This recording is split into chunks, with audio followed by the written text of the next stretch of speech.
noite, boa tarde. Em primeiro lugar, obrigado por vocês estarem aqui. Gostaria de agradecer não só a vocês, mas à organização do evento pelo convite e pro agradecimentos ao Senac Rio e particularmente à editora Senac Rio. Tá? Eu queria... Bom, já foi apresentado, né? Eu sou Luiz. Eu queria compartilhar com vocês algumas reflexões e algumas inquietações minhas que eu tenho no momento em que o design de experiência do usuário e a arquitetura de informação estão passando por um outro momento.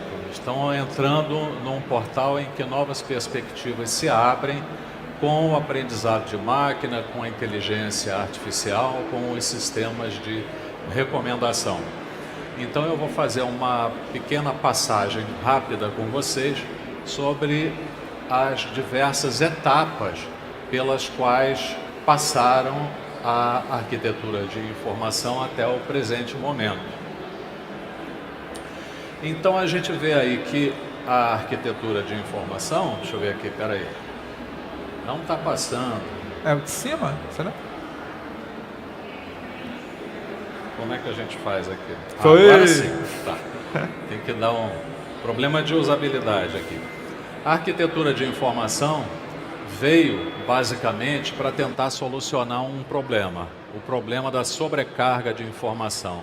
O problema do que é chamado de information overload, que foi identificado e foi descrito por esses senhores aí, pelo Bertrand Gross, um cientista político norte-americano na década de 1960, e o conceito que foi popularizado pelo Alvin Toffler na década de 1970. Então vejam que antes da web, já no século passado, estávamos diante dessa questão do information overload. Todos nós sabemos aí, lidamos, conhecemos essa questão do information overload. A gente enfrenta diariamente essa avalanche de informações com podcasts, com vídeos, sites, posts, feeds, perfis, e isso tudo vem mensagem direta, WhatsApp, que vem para fragmentar a nossa atenção. Então, o Gross, esse cientista político, ele definiu o information overload como você tem, da seguinte forma, você tem um sistema cuja capacidade cognitiva de gerar respostas desse sistema é limitada e você tem um input de dados, um input de informação que excede a capacidade cognitiva desse sistema. Seja uma pessoa, um cidadão, uma empresa, uma organização, organizações do governo, o que for. E isso prejudica a capacidade desse sistema de tomar decisões. As decisões passam a ser de baixa qualidade na medida que o input de dados ele vai superar a capacidade de processamento cognitivo do sistema. Como é que eu faço para andar aqui? Agora sim. Atrelado a isso, nós temos a questão do paradoxo da escolha, que foi proposto, uma noção proposta pelo psicólogo Barry Schwartz, isso já no nosso milênio, já em 2005, né? E ele coloca aqui, diferentemente daquilo que poderia ser pensado aí pelo senso comum, quanto maior o número, quanto maior a quantidade de opções de escolha nós temos, mais insatisfeito fica o usuário. Isso acontece em diversas plataformas que nós trabalhamos aí no nosso dia a dia, com as quais a gente interage. Por exemplo, a Netflix tem 47 mil episódios e 4 mil filmes. A Spotify tem 50 milhões de músicas. Quanto maior aí o número de opções, pior fica para a gente tomar essas decisões.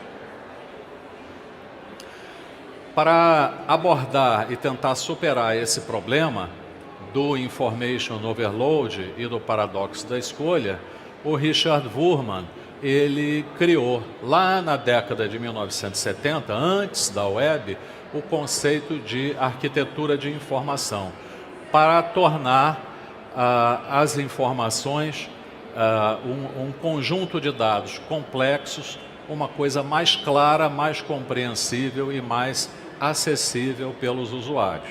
Então ele focou na clareza, na compreensibilidade e na acessibilidade dessas informações. Aí está o livro dele, em que ele propôs esse conceito de arquitetura de informação. No caso, ele estava se preocupando basicamente com a mídia impressa, porque não havia web nesse momento.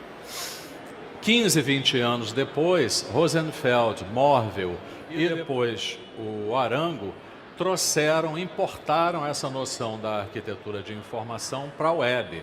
Estamos falando aí de meados dos anos 90, em que a arquitetura de informação surgiu na sua segunda fase como web design. Estamos falando desse momento aí da emergência dos websites, dos portais, do e-commerce. E Rosenfeld, Morville e Arango focaram na usabilidade desses portais, na encontrabilidade da informação e na sua compreensão, basicamente procurando sintetizar os sistemas da arquitetura de informação que eles propuseram como sendo os sistemas de navegação, organização, busca e nomeação. Então aí está um livro clássico deles, o chamado Livro do Urso Polar, em que foi colocado o conceito da arquitetura de informação. Mais adiante, já no nosso milênio, os arquitetos de informação Resmini e Rosati chegaram e falaram: peraí, nós estamos entrando numa nova fase, numa nova etapa. O usuário ele já não vai interagir um usuário para um dispositivo, um usuário para um computador, ou um usuário para um aplicativo. As tarefas do usuário, a jornada do usuário, vai ser uma jornada que perpassa uma ecologia de mídias, perpassa todo um ecossistema. Então a gente tem essa jornada como uma jornada cross-channel. Então Resmini e Rosati olharam para essa situação, eles olharam para o fato que até 2025 nós vamos ter cerca de 75 bilhões de dispositivos conectados à internet, trocando dados, trocando informações entre si. Ou seja, eles olharam para a internet das coisas e propuseram o manifesto da arquitetura de informação pervasiva. E eu agora gostaria de trazer para vocês o meu entendimento de uma quarta fase, uma quarta etapa da arquitetura de informação, que eu nomeei aí de AI como IA, ou seja, a arquitetura de informação fazendo o uso da inteligência artificial. O que quer dizer isso? A arquitetura de informação continua fundamental para enfrentar o problema do information overload. Só que agora ela faz uso, ela lança mão de técnicas automatizadas que vão ajudar a construir os sistemas de navegação, os sistemas de organização, sistemas de busca e vão fundamentar também os sistemas de nomeação. É o que acontece, por exemplo, nas páginas da Netflix, onde nós temos uma estrutura de organização da informação baseado em sistemas de recomendação hiperpersonalizados, que vão capturar dados dos usuários e vão transformar esses dados dos usuários numa listagem que vai filtrar a informação no sentido de dirimir, no sentido de minimizar o impacto do information overload e apresentar uma lista de recomendações para o usuário. Isso acontece na Netflix, isso acontece no Spotify, esses sistemas de recomendação também estão presentes nas redes sociais, como Facebook, Instagram, LinkedIn, estão presentes em portais de conteúdo, estão presentes no Google News, TripAdvisor. Grande parte ou até a maioria dos sistemas e das plataformas com as quais a gente interage no nosso dia a dia, você tem um sistema de recomendação por trás que vai filtrar a grande quantidade de informação e te dar uma listagem de sugestões baseado em filtragem colaborativa, filtragem baseada em conteúdo, sistemas híbridos, enfim, você tem aí o aprendizado de máquina e a inteligência artificial trabalhando no sentido de minimizar o problema do paradoxo de escolha e minimizar também a questão do information overload. Eu queria apresentar para vocês alguns pontos de discussão, algumas questões aí que eu trago a partir de entrevistas que eu fiz com usuários da Netflix, usuários do Spotify, usuários pagantes dessas plataformas, jovens brasileiros, e eu fiz essa pesquisa no sentido de fundamentar um artigo que foi apresentado num congresso internacional de interação humano-computador. Então, na minha percepção, nós estamos entrando numa nova fase. Essa fase agora não é mais a interação humano-computador, mas o design de UX e a arquitetura de informação devem estar abertos para a nova fronteira que se abre, que é a da interação humano-algoritmo.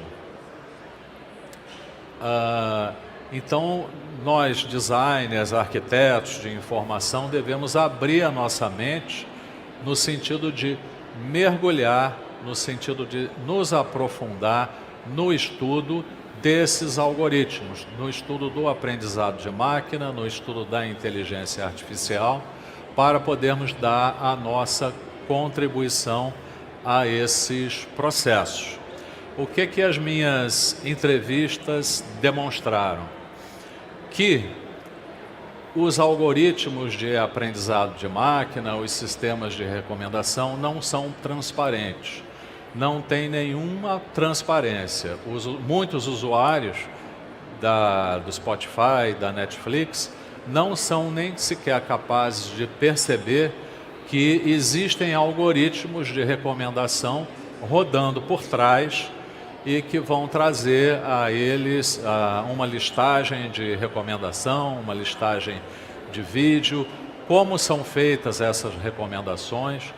Os usuários não sabem, não conseguem detectar quais tipos de ações eles realizam nas plataformas, nas interfaces, que vão ser capturadas, que tipo de dados de interação entre o usuário e essas plataformas são capturados para alimentar o algoritmo de inteligência artificial que está por trás.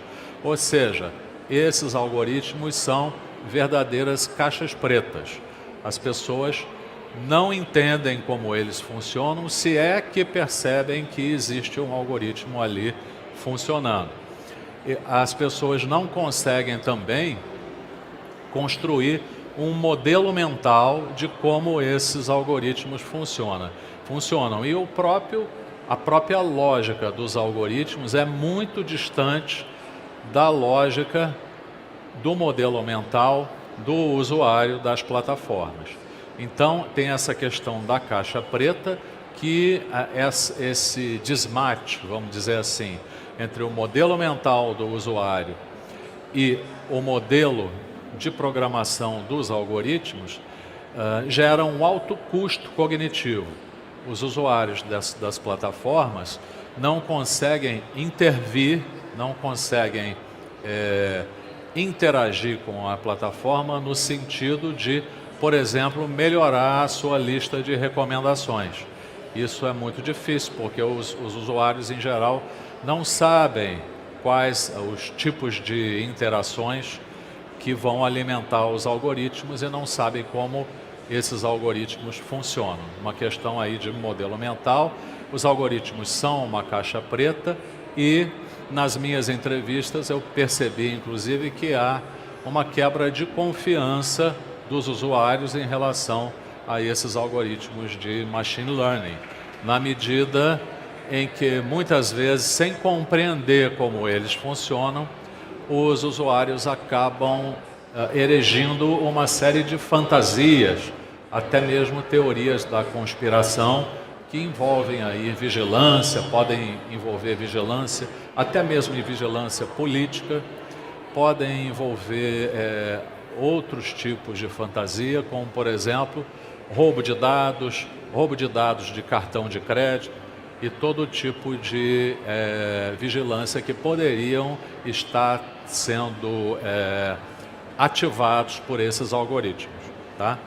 Então, o que nós precisamos fazer? Nós que somos designers de UX, nós que somos arquitetos de informação, mergulharmos nessa nova realidade, estudarmos o funcionamento dos algoritmos que rodam nos sistemas de recomendação, estudarmos o machine learning, o aprendizado de máquina. Machine learning ou aprendizado de máquina é uma sub-área de interesse de pesquisa da inteligência artificial, então devemos ficar imersos, né? Mergulhar aí no sentido de termos um entendimento melhor que nos possibilite construir ferramentas e disponibilizar essas ferramentas nas interfaces para empoderar os seres humanos, empoderar os usuários,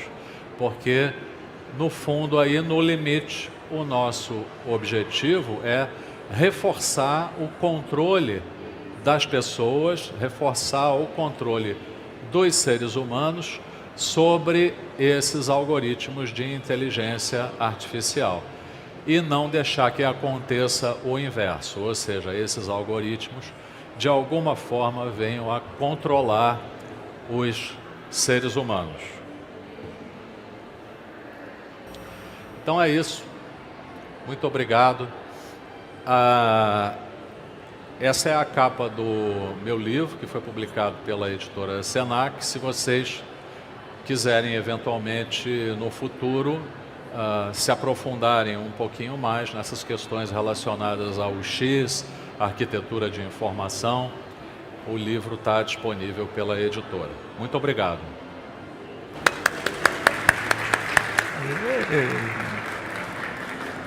Gente, esse não é um livro sobre arquitetura da informação, é o livro sobre arquitetura da informação do Brasil, tá? Tá na quinta edição. Comprem, tá? Queria agradecer também a Agnes. A gente se conhece desde que os dinossauros dominavam a Terra, milênios atrás, né, Agnes? Muito tempo. E queria agradecer a presença de todo mundo, a Senac Rio, a editora Senac. Manuela, por favor, pode levantar, nossa editora ali. Tudo bem? Conversar com vocês sobre as sopas de letrinhas da escrita digital, né?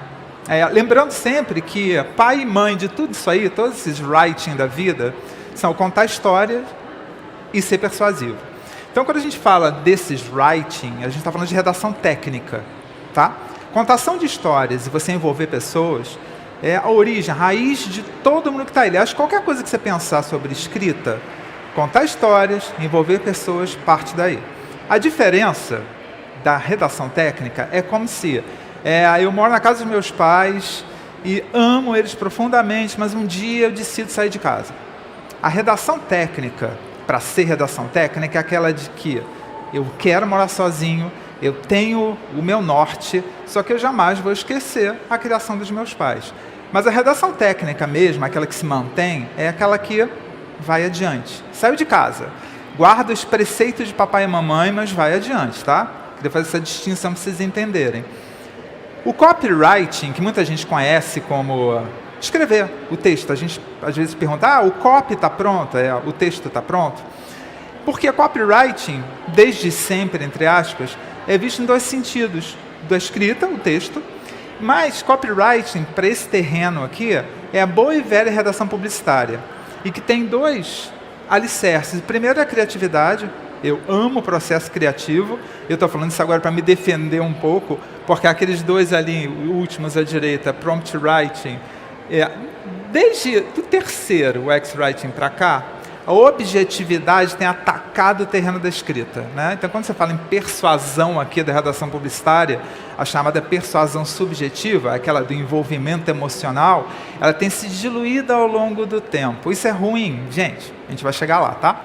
Então, a copyright lida com persuasão subjetiva, que é essa emocional, e lida com criatividade. Segundo, o web writing foi o primeiro estilo de escrita que invadiu o meio digital ali no início da web, meados dos anos 90. Quando a gente fala de escrever para o meio digital, muita gente até associa ao X-Writing, que é o seguinte. Só que tem uma diferença. O web writing é quando a gente estuda a elaboração de texto como estrutura de parágrafos, os chunks de informação, né? São os parágrafos. O X-Writing, que a gente vai falar daqui a pouquinho, se preocupa com pedacinhos, são palavras e expressões. Então, já temos alguém desde 1997, que é o web writing, que se preocupa com a estrutura do texto na tela. Tem dois princípios também. Primeiro é de design da informação, que é diferente de design de conteúdo, porque design de conteúdo muita gente usa como sinônimo de UX Writing. Design da informação é a performance de elementos visuais e textuais na tela. E o segundo é a usabilidade de texto na tela mesmo, né? Como a gente absorve essa informação. É o nosso lado como pessoa usuária. Como essa família toda não está imersa no reino da matemática e sim no reino de humanas, não fiquem tentando traçar um limite exato entre cada um aqui. Em WebWriting você fala sobre usabilidade. E usabilidade, gente, perpassa todas essas irmãs aí da escrita para mídia digital, tá? Então, pelo amor de Deus, a gente está no terreno aqui do comportamento, não dá para traçar. Aqui termina o WebWriting e começa o X-Writing. Dá para exagerar.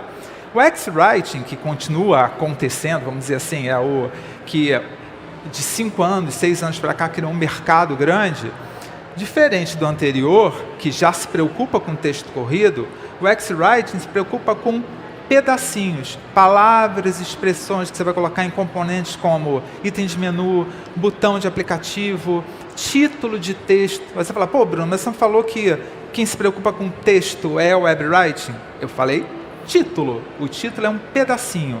Mensagem de erro, notificação, sabe? Pequenas frases ou elementos. É o X-Writing que estuda. Só que esse ponto de 2016 para cá foi uma virada, né? Porque 1000 coisas aconteceram no meados da década passada. O boom do smartphone, a diversificação de públicos. Gente, 1000 coisas aconteceram de uns 10 anos para cá. Isso mudou a nossa relação com a absorção da informação. Lembra que eu falei, esse início aqui, copyright, webwriting, você lida com a persuasão subjetiva. Pois é, de meados da década passada para cá, entrou em cena a persuasão objetiva. Então, quando eu pego, por exemplo, um aplicativo e eu quero pedir um sanduíche, eu não quero que o dono lá da lanchonete me conte que meu avô veio da Itália em 1902. Não, pelo amor de Deus, me erra, eu quero comprar a porcaria do sanduíche. Então, a persuasão objetiva ela passou a acontecer através da objetividade. E as palavras e expressões que carregam essa força de objetividade precisaram ser pesquisadas. Como? Através de vozes da minha cabeça. Essa palavra que eu vou colocar no botão é porque eu acho que fica legal. Porque todo mundo no mercado usa, que o meu concorrente usa. Pois é. Quando você vai conversar com o público diz, para com essa história. Eu sou vários. Um público são várias pessoas. Então, me estuda para entender quais são esses pedacinhos de informação que precisam ser incluídos nesses pequenos elementos. Né? Porque você acha, sabe, o total que eu brinco, que é o Data Bruno, baseado em vozes da minha cabeça. Não, você tem que pesquisar semântica. Pessoal, isso mudou tudo. Porque o achismo, né, Agner? Achismo é o que a gente, desde o início em User Experience, fica chutando. Chega para lá, achismo. O que a gente quer é pesquisar público. Quando o público levanta o dedo e diz, fala comigo para saber quais são as palavras e expressões, né? Perceberam a mudança? E a armadilha desse raciocínio. Eu não estou falando, na realidade, o público não está falando sobre usar gíria e regionalismo. Não. São palavras de amplo alcance, que realmente todo mundo compreende. Eu, há 3 anos e meio, estudo linguagem, olha, estou no iniciozinho, tá? Linguagem do público trans. Então, às vezes a gente acha, vou usar o todes. Quando você vai estudar um público em especial, você percebe que não tem um público. Aquele público, mais um segmento seja, eles são vários. Então, tem um segmento público trans que fala, vou usar todes, amigo, tem cara de mané? Tá querendo você, empresa, tirar onda de moderninha? Sai para lá. Outro subgrupo vai dizer, não, a gente até sabe que é um recurso comercial. Pô, mas é uma maneira de aproximar, vem. Então não tem uma unidade de público. Por exemplo, tá usando essa questão do E. Eu tenho colegas trans. Eu conheço as pessoas. Então eu sei quando uma colega minha, ela gosta que use o E com ela. Agora, eu como marca, os autores, eu conheço todo mundo do público? Que história é essa? Então é muito louco, né? No ponto de vista de linguagem, linguística, língua hoje em dia, você usar esse tipo de recurso, olha a coisa doida, não é visto ainda, mas está se avizinhando o raciocínio do preconceito. Você fala, cara, que coisa doida. Eu vou usar uma linguagem inclusiva, eu vou usar uma gíria, um regionalismo, na realidade eu estou sendo quase preconceituoso. Tá, porque você está partindo do princípio de que todo mundo daquele grupo entende. E mais do que entender, aceita. Entenderam, gente? E pelo amor de Deus, tá? Eu não tenho nada contra usar o E. Guimarães Rosa, em 1947, já dizia que a língua portuguesa ia ser para ser distendida, revirada no tacho, se transformar. Não é essa parada não, tá, gente? Pelo amor de Deus. É o raciocínio de vamos respeitar os públicos. Tech writing, o que é isso? Elaboração de documentos técnicos. Sabe, você elabora um aplicativo, uma aplicação, um software, e tem aquela documentação toda. Um determinado ponto, também em meados da década passada, as equipes de produto começaram a ser multidisciplinares. E aí todo mundo no grupo teve que aprender, não é aprender, na realidade teve que entender aquele documento. E esse documento teve que ser elaborado e escrito de uma forma diferente. Então, Tech Writing é esse foco de vamos produzir documentos em que não só a galera de TI entenda. Prompt Writing é o que está acontecendo esse ano. Prompt Writing é você aprender a fazer perguntas para inteligência artificial. Um ChatGPT da vida, um Midjourney. Só que, mais uma vez, pegando o raciocínio lá do UX Writing. Eu adoro conversar, sou super extrovertido. Uia, eu sei conversar com inteligência artificial. Gente, eu não estou falando de tipo de pergunta que, elabora para mim uma imagem que tem um cara conversando com outro cara, segurando o smartphone. Não é isso. São empresas que estão comprando ferramentas de inteligência artificial e como as pessoas dessa empresa vão fazer perguntas para extrair informações restritas daquela empresa. Isso é Prompt Writing, tá? Eu sou apaixonado por essa área, tenho pesquisado isso desde o ano passado. E o CX Writing, que eu aposto que vai acontecer ano que vem, que é, exposições imersivas, aquelas que Van Gogh e tal. Então tem roteiro para você fazer isso. E esse roteiro todo, ele é pensado, a estrutura de como, né, vai ser cada passo. Aposto muito para o ano que vem. Fechando, falando de livro de novo, 2024, meu livro, Redação para Mídia Digital, né, Manuela? 2024, pela editora Senac. E obrigado, tá, gente? Valeu.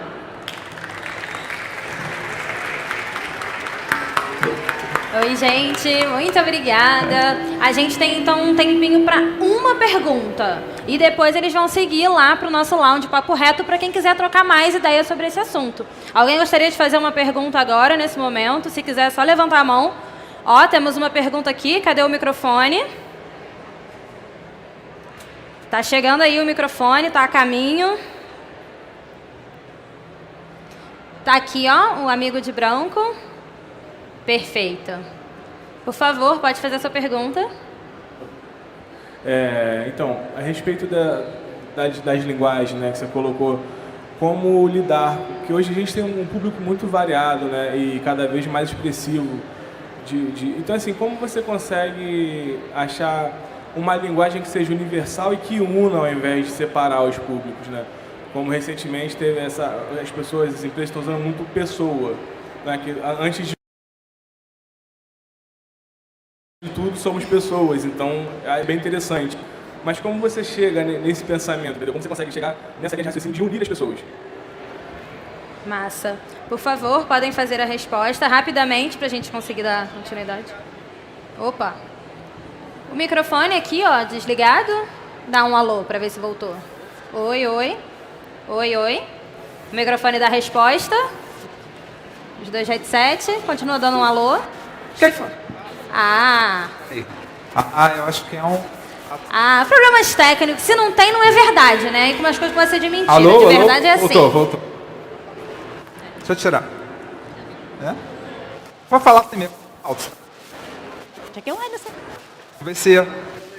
Alô. Ficou. Nem vamos mexer. Não.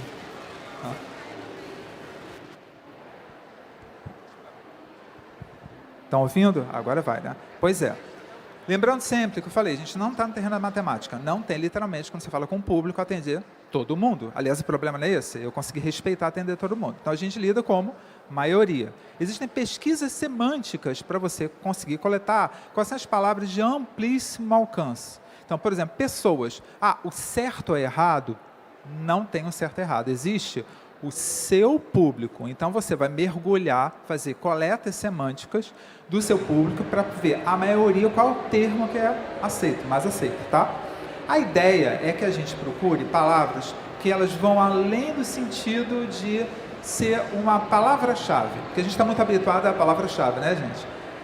O que a gente procura hoje em dia no terreno de escrita na mídia digital é o raciocínio de dado. Dado é o quê? Quando a gente, em ciência da informação, dado não é só número, tá, gente? Dado em ciência da informação sempre foi número e palavra, mas palavra-chave, não.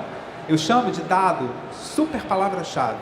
São aquelas palavras que você vai em vários repositórios semânticos, tipo, o meu público fala muito no Facebook, no LinkedIn e tal. Você vai coletando ali aquelas massas, aquele corpus de cada um, e coleta e vê quais são os pontos de interseção. Aquela palavra aparece aqui nesse repositório, naquele. Quanto mais repositórios aquele termo aparece, surge aí o dado, a super palavra-chave. Então essa palavra fica realmente a mais representativa. Fórmula não tem. Tem vários recônditos semânticos quando você tem que fazer essa pesquisa. Gente, é muito frustrante para quem literalmente, eu, por exemplo, escrevo. Eu atendi 90 empresas, gente, tem livros. Nossa, eu fecho o olho, meu terceiro olho diz, eu sei qual é a palavra e colocar nesse botão. Seu escambau, isso é muito frustrante. Você tem que sempre perguntar para um público que é muito trabalhoso, tá?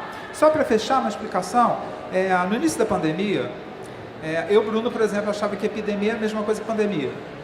Não sei vocês. Aí, a história é real, tá? A OMS teve que começar a trabalhar palavras que tivessem força de dado.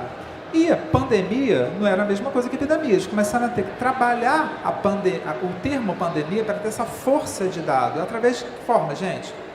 Através de comunicação de todos os tipos, percepção de que esse termo estava agindo como dado em relação ao público. E isso em quê, né, gente?